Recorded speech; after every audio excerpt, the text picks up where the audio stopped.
Dans cette entrevue, Daniel Ménard et Bernard de Montréal discutent de la différence entre l'âme et l'esprit, ainsi que de la superstition entourant le vendredi 13.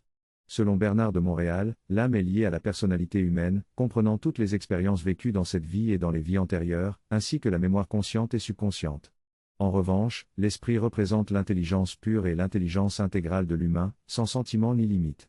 Pour différencier l'âme et l'esprit, Bernard de Montréal souligne l'importance de la capacité de l'humain à être en communication télépathique avec son esprit. Il explique également que l'expérience de l'âme est nécessaire pour que l'humain puisse se connecter à l'esprit, et qu'il n'est pas possible d'y échapper dans le processus de développement personnel. Enfin, il discute des différentes superstitions entourant le vendredi 13, qui peuvent affecter certaines personnes plus que d'autres.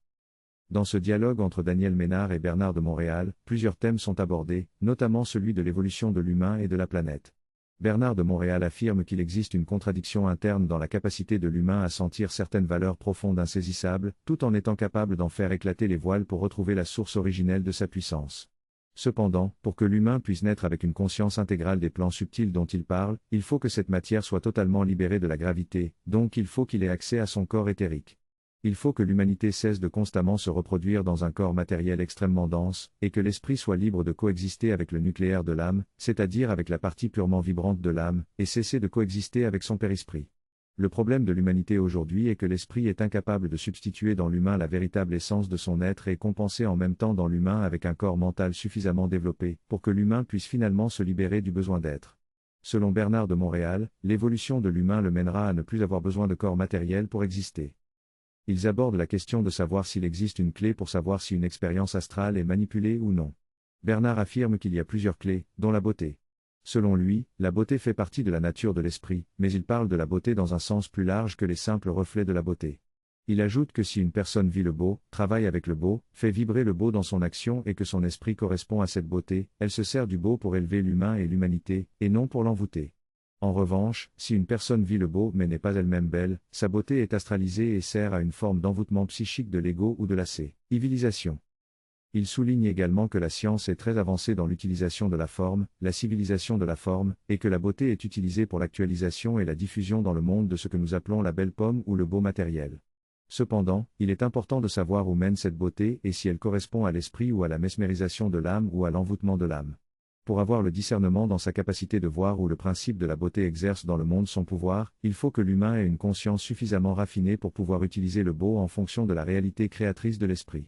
Enfin, il souligne que l'humain de l'involution vit sur le plan de la personnalité et ne vit pas sur le plan de la personne, et que tant qu'il ne vivra pas sur le plan de la personne, il ne pourra pas comprendre les lois de l'esprit et sera régi par les lois de l'âme. Il affirme que les êtres humains ont un problème fondamental lié à leur orgueil, qui est à la fois partie de leur génie mais également dangereux. Il explique que les personnes qui savent beaucoup ne discutent jamais ensemble, mais qu'elles parlent ensemble. De même, l'humain sur la Terre jase beaucoup, mais n'apprend rien, car les discussions sont superficielles. Les êtres humains doivent parler ensemble pour que leur savoir se concrétise en connaissance, mais également pour que l'énergie circule entre eux. Les personnes qui échangent pour faire circuler l'énergie s'aperçoivent que cette énergie va se manifester pendant un certain temps et atteindre un plein maximum, avant de s'arrêter net. Si les humains peuvent supporter l'autorité créatrice de cette énergie, elle les forcera à amener dans le monde une nouvelle science. Cependant, si les gens ne sont pas vraiment prêts à passer à l'action dans le sens d'une science, c'est qu'il y a encore des réajustements de personnalité et des transmutations des corps subtils qui doivent avoir lieu, ce qui dépend du statut évolutif de l'âme et du temps qu'elle doit être pétrie. Selon Bernard de Montréal, tout individu ne peut pas échanger indéfiniment à sa mesure à lui, car ce processus dépend du temps qu'il faut à l'âme pour se développer. Il explique que l'individu qui sait et qui est en connexion avec des individus qui savent est capable de voir à travers la subtile illusion de son ego.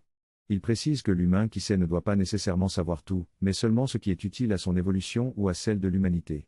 Il est également possible que certaines informations soient cachées à l'humain en fonction de son statut universel, pour éviter que ces informations ne perturbent l'esprit de l'humanité.